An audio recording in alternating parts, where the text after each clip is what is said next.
Hello दोस्तों। अपनी यादों की खिड़की खोलते हैं आयशा जुल्का की यादों के साथ। जब मिथुन चक्रवर्ती की फिल्म थिएटर में रिलीज हुई तो दर्शक आयशा जुल्का का वो रूप देखकर हैरान रह गए, क्योंकि आयशा जुल्का उस फिल्म के एक सीन में न्यूड ही दिखाई देती हैं।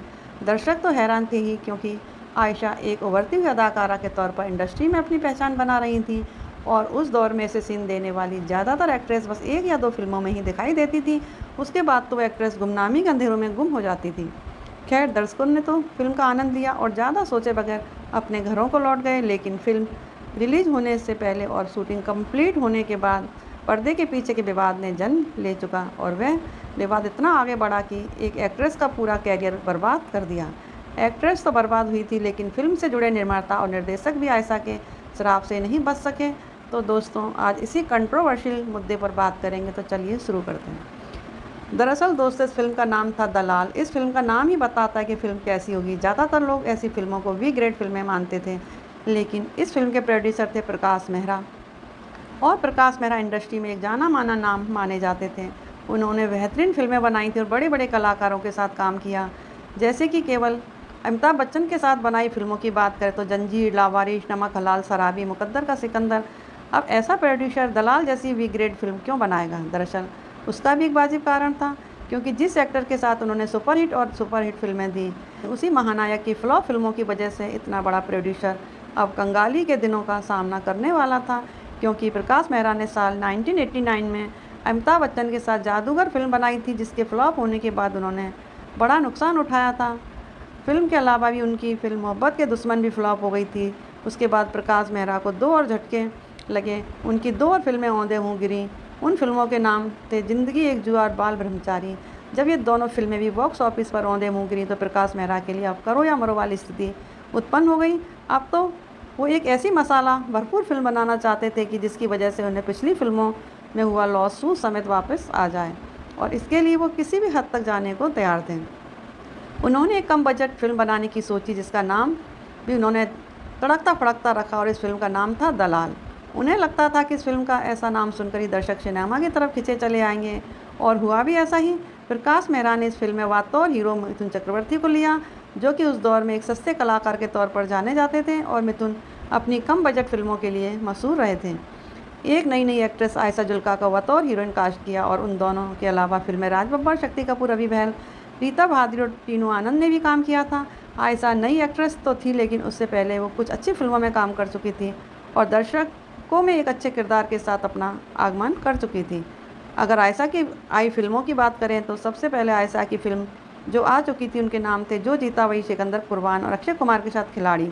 अच्छी एक्ट्रेस के तौर पर जाना जाने लगा था। हालांकि आज अपनी कहानी का एक और भी किरदार बाकी है जो आयशा जुल्का का बर्बादी का जिम्मेदार था। वो किरदार था इस फिल्म का निर्देशक यानी डायरेक्टर, जिसे प्रकाश मेहरा ने अपनी फिल्म बनाने का कॉन्ट्रैक्ट दिया था, एक बंगाली डायरेक्टर पार्थो घोष। तो अब थोड़ा निर्देशक पार्थो घोष के बारे में भी जान लेते हैं। पार्थो घोष को बॉलीवुड में एक सफल निर्माता और बतौर निर्देशक जाना जाता है। पार्थो घोष पश्चिम बंगाल कलकत्ता से बिलोंग करते थे, और बॉलीवुड में उन्होंने जैकी श्रॉफ और माधुरी दीक्षित के साथ 100 डेज गीत, अग्निसाक्षी, तीसरा कौन, गुलाम ए मुस्तफ़ा और जीवन युद्ध जैसी फिल्में बनाई थी। अब शुरू होती है फिल्म की कहानी। आयशा ने प्रकाश मेहरा के साथ एक कॉन्ट्रैक्ट साइन किया और शूटिंग शुरू कर दी। हाँ, एक बात गौर करने लायक यह है कि फिल्म का नाम सुनकर आयशा और उनकी मां थोड़ी झिझक महसूस कर रही थी। एक तो फिल्म का नाम ही ऐसा था, दूसरा फिल्म का एक मेन गाना था जिसके बोलते चढ़ गया ऊपर अटरिया से लोटन कबूतर रहे। उस गाने के डबल मीनिंग लफ्ज़ भी आयशा और उसकी माँ को खटक रहे थे।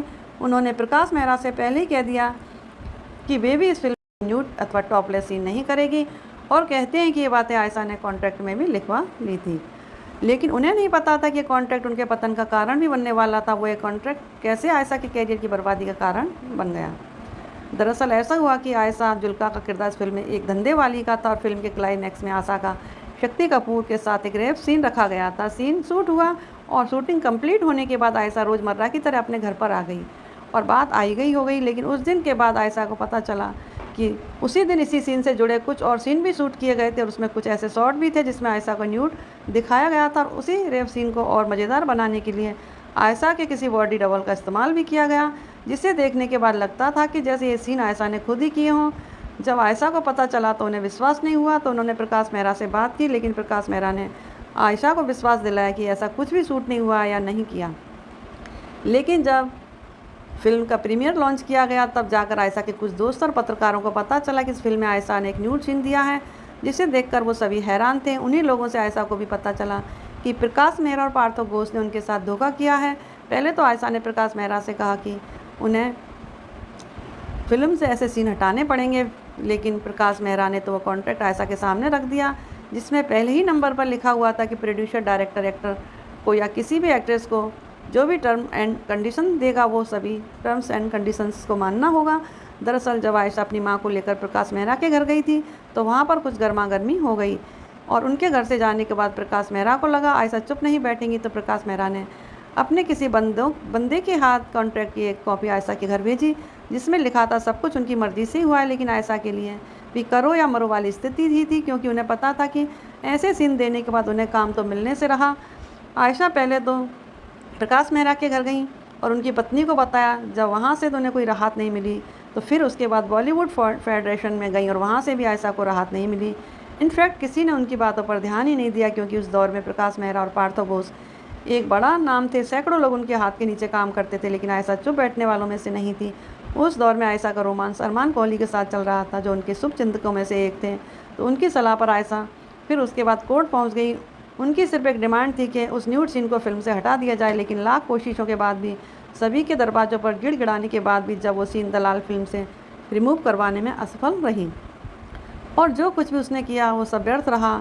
तो जब इंसान थक हार जाता है तो फिर उसके मुंह से सिर्फ बद्दुआ निकलती हैं, और ऐसी बद्दुआ आयशा के मुंह से भी निकली। आयशा के निर्माता और निर्देशक प्रकाश मेहरा को बद्दुआ दी और मीडिया में कहा कि किसी लड़की को आप पागल बनाकर उसकी न्यूड वीडियो आप फिल्म में चलाते हो तो एक तरह का प्रोस्टिट्यूशन ही है, और भगवान ना करे उनकी कोई लड़की हो और कोई उनसे भी ऐसे ही काम करवाए। कुदरत का न्याय देखिए। कहते हैं कि प्रकाश मेहरा एक बेटी के लिए तरसते रहे और साल 2009 में खुदा को प्यारे हो गए और दूसरे शख्स से पार्थो घोष को शायद अपने किए हुए पर शर्मिंदगी महसूस हो रही थी, तो उन्होंने पर्सनली आयशा को एक लेटर लिखकर सॉरी कहा, लेकिन तब तक बहुत देर हो चुकी थी। आयशा का सुनहरी युग बीत चुका था, लेकिन शायद आयशा की बद्दुआ ने वहाँ पर भी काम कर दिया, क्योंकि साल 2013 में पार्थो घोष को एयरपोर्ट पर अरेस्ट कर लिया गया। उन पर लड़कियों को सप्लाई करने के आरोप में अरेस्ट किया गया था और एक लड़की को भी अरेस्ट किया गया था, और उस लड़की ने पार्थो घोष पर इल्ज़ाम भी लगाए कि अभी तक वे 18 लड़कियों की सप्लाई कर चुके हैं, और ऐसे आरोप पर पार्थो घोष का अरेस्ट कर के उन पर केस चलाए गए।